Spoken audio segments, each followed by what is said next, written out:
Have you ever wondered what it would feel like to hear the trees talk?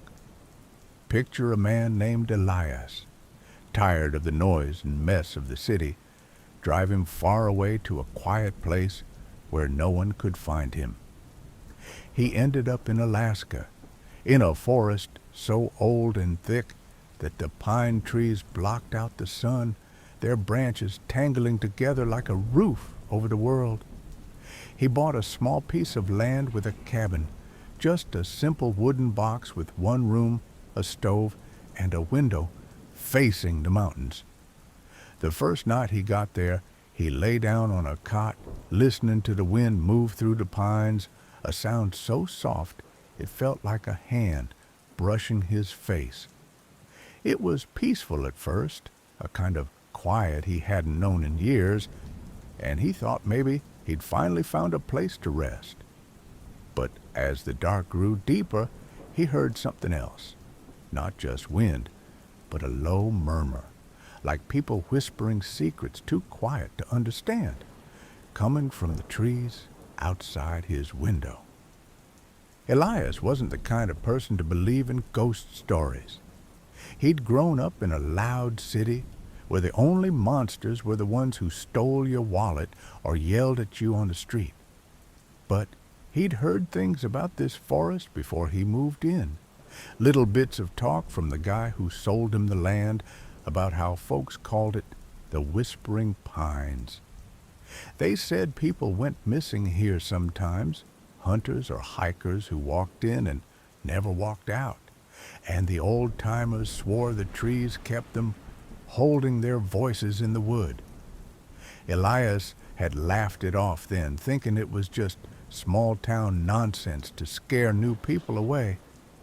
That first night, though, as he lay there with his eyes half open, he couldn't shake the feeling that the whispers were real, sliding through the cracks in the cabin walls. He sat up, peering out the window at the dark shapes of the pines, their needles swaying like they were alive, and for a moment he thought he saw something move, a shadow that didn't match the trees, thin and bent, slipping out of sight. The next morning, Elias told himself it was nothing. He'd been tired from the long drive, and his mind was playing tricks, filling the quiet with things that weren't there.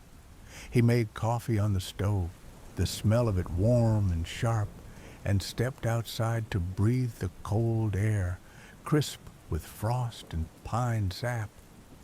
The forest stretched out in every direction, a sea of green and brown, and the mountains stood tall in the distance, their tops white with snow that never melted. He walked around the cabin, checking the ground for animal tracks, bears or wolves maybe, since he brought a rifle just in case. There were no prints, though, not even his own from when he'd arrived, as if the snow had smoothed itself clean overnight.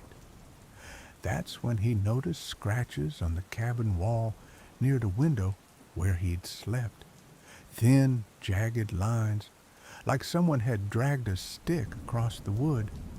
They weren't deep, but they looked fresh, and Elias ran his fingers over them, wondering if a branch had scraped the side in the wind. Days passed, and Elias settled into a kind of routine. He'd chop wood for the stove, sit by the fire with a book, or just stare out at the forest, letting the stillness wash over him. The whispers didn't stop, though. They came every night, soft and steady, like a song with no words. Sometimes he'd catch a piece of it, a sound that almost made sense, like stay or here, but it slipped away before he could hold it. He started leaving the lantern on, its yellow light pushing back the dark, because the whispers felt closer when he couldn't see. One evening, he found an old journal under the cot, its cover worn and brown, left by whoever had lived here before. The pages were filled with handwriting, small and shaky, and the first entry was dated years ago, from a man named Paul who'd come to the cabin looking for peace, just like Elias. Paul wrote about the trees, how they talked to him too, how he'd seen something out there, a figure tall and twisted, with arms too long for its body, standing still among the pines. Elias read more, his hands cold even by the fire. Paul said the figure didn't move at first, just watched him from the edge of the forest, its eyes black and empty, like holes in its face.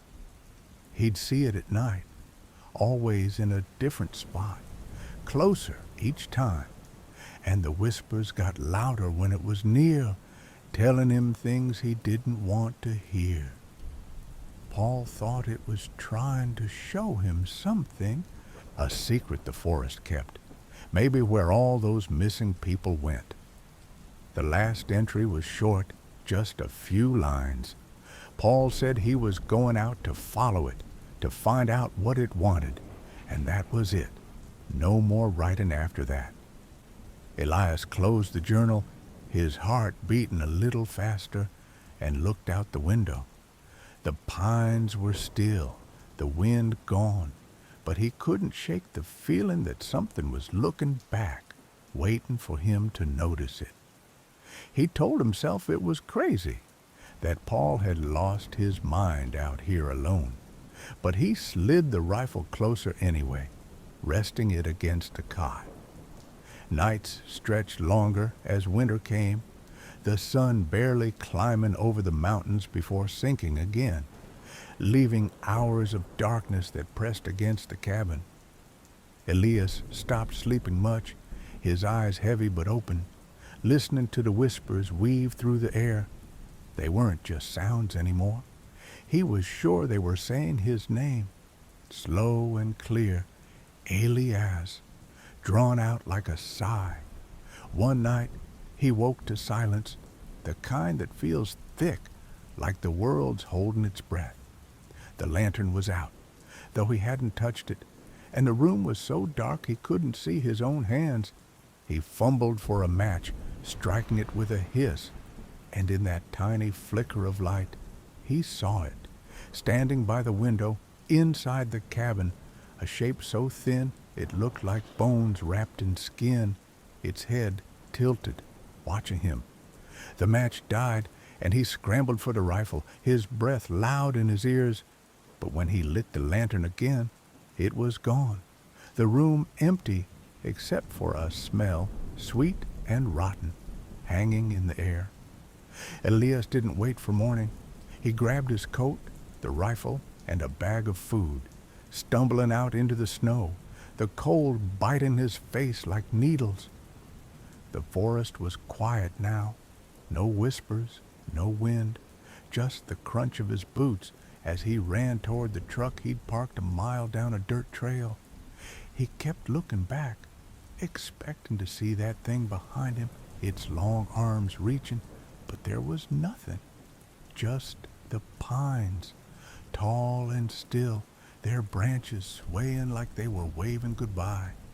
He reached the truck, hands shaking as he turned the key, and drove away, the cabin shrinking in the mirror until it was gone. Hours later, he stopped at a gas station, the lights harsh after so much dark, and sat there trying to calm down. He told himself he was safe, that it was over, but as he closed his eyes, he heard it again, a whisper, faint and far away, calling his name from the trees he'd left behind. Imagine that sound now, listener, soft as the wind, curling around you like a thread, pulling you gently into the dark where the pines wait, patient and quiet, ready to tell you their secrets as you drift off to sleep. Elias drove through the night, the truck's headlights cutting a narrow path along the snowy road, the forest shrinking behind him until it was just a dark line against the sky. He didn't stop until he reached a small town, a cluster of houses and a gas station glowing under weak streetlights, the kind of place where everyone knew everyone. His hand still shook as he parked, the whisper of his name echoing in his head, soft and thin like a thread he couldn't cut. He needed sleep, food, something to ground him after what he'd seen in the cabin. So he found a diner. Its windows steamed up from the heat inside. The bell above the door jingled as he stepped in, and a waitress with tired eyes poured him coffee without asking, the black liquid steaming in a chipped mug. He sat in a booth, staring at the scratches on the table, trying to convince himself the figure in the cabin wasn't real, that it was just his mind breaking under the quiet. But the smell of rot lingered in his nose, and every time he blinked, he saw those empty eyes watching him from the dark. The diner was nearly empty, just a trucker in the corner nursing a plate of eggs, and an old man at the counter hunched over a newspaper that looked years out of date. Elias sipped his coffee, the warmth settling his nerves a little, when he noticed a ticking sound, not loud, but steady, like a heartbeat under the hum of the fluorescent lights. He looked around, expecting a clock on the wall, but there wasn't one, just peeling paint and a faded sign about pie. The sound grew clearer, coming from behind the counter where the old man sat, and Elias saw it then. A small wooden clock on a shelf, its face yellowed, its hands moving slow and smooth. It didn't fit the diner, too old and fancy, with gears carved into the wood like little faces staring out. The old man turned, catching Elias's eye, and smiled, his teeth crooked but his face smooth. It smelled like dust and oil, and the hands didn't seem to match any time Elias knew. One pointed at a number that wasn't there, a blank spot past 12. "Name's Thaddeus," the man said, sitting across from him, his eyes bright and sharp, like he could see right through Elias's skull. "I make these myself. Been doing it for years. Keeps me busy." Elias mumbled something about it being nice, but he couldn't look away from the clock. The way its gears turned so slow they almost didn't move at all. Thaddeus leaned in, his voice dropping low, and said, "You look like you've seen something you shouldn't. This'll help you forget." Elias wanted to laugh, to say he didn't need a clock to forget, but the ticking felt heavier now, pressing on his mind. Thaddeus stayed there, talking about his clocks like they were alive, saying each one had a story, a piece of someone in it. Elias half listened, his eyes drooping, the diner blurring around him as the coffee went cold. He didn't notice Thaddeus watching him, the way his smile stretched a little too wide, or how the ticking seemed to match the beat of his own heart, slowing it down. When the waitress came by to refill his mug, Thaddeus was gone, the clock still sitting there, its hands frozen at a time that didn't make sense. Elias rubbed his face trying to wake up and saw something carved on the clock's base. Initials. P.L. Faint, but clear, like the ones in the journal he'd found under the cot. His stomach twisted, but he couldn't move, the ticking pulling him down, making his arms feel like lead. He paid for the coffee and took the clock with him, not sure why, just knowing he couldn't leave it behind. Outside the air was cold again, the town quiet, except for the crunch of snow under his boots as he walked to a motel across the street, a low building with a flickering sign. He checked in, got a key from a clerk who barely looked at him, and carried the clock to his room, setting it on the nightstand next to a lamp with a stained shade. The ticking filled the space, louder now, and Elias lay on the bed, staring at the ceiling, the cracks in it spinning like a web. He thought about Paul, the man from the journal, how he'd followed that twisted figure into the forest and never came back. And now, here was this clock with his initials, sitting by Elias's side like it had found him. Sleep tugged at him, heavy and warm, but as his eyes closed, he saw Thaddeus's face in his mind, smooth and still, whispering, "Time's a funny thing. You give it away without knowing." The room faded, and Elias dreamed of gears turning, of hands reaching out from the dark, pulling at something inside him he couldn't name. He woke late, the sun high but weak, through the curtains, and the clock was still ticking, its hands stuck in the same strange spot. Elias felt different, older somehow, his joints stiff, his reflection in the bathroom mirror showing lines around his eyes he didn't remember. He splashed water on his face, telling himself it was just exhaustion, that he hadn't slept right in days. But the clock kept going, steady and calm, like it was counting down to nothing.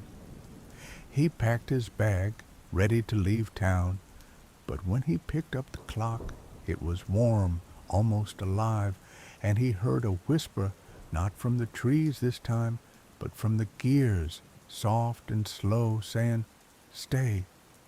He froze, his breath catching, and looked out the window at the street, where Thaddeus stood under a lamppost, watching him with that same smooth face, his shadow stretching long across the snow. Elias dropped the clock, the wood cracking as it hit the floor, but the ticking didn't stop. It got louder, filling his ears. He ran then, leaving the clock behind, jumping into his truck and driving out of town, the road winding through hills that rolled like waves under the gray sky. The ticking faded, but he could still feel it, a rhythm in his chest, and every mile he put between him and that motel, he wondered what Thaddeus had meant, what the clock had taken. He stopped at a gas station hours later, hands steady now, and bought a sandwich, sitting in the cab to eat it, the quiet almost comforting again. But when he started the engine, he saw something in the rearview mirror, a shadow in the back seat, not moving, just sitting there, and the ticking came back, faint but clear, like it had followed him. Elias didn't look again, just drove, the road stretching out ahead, the hills closing in around him like a hand. He didn't know where he was going, only that he couldn't stop, not yet, not while the shadow stayed with him, counting time he wasn't sure he had left.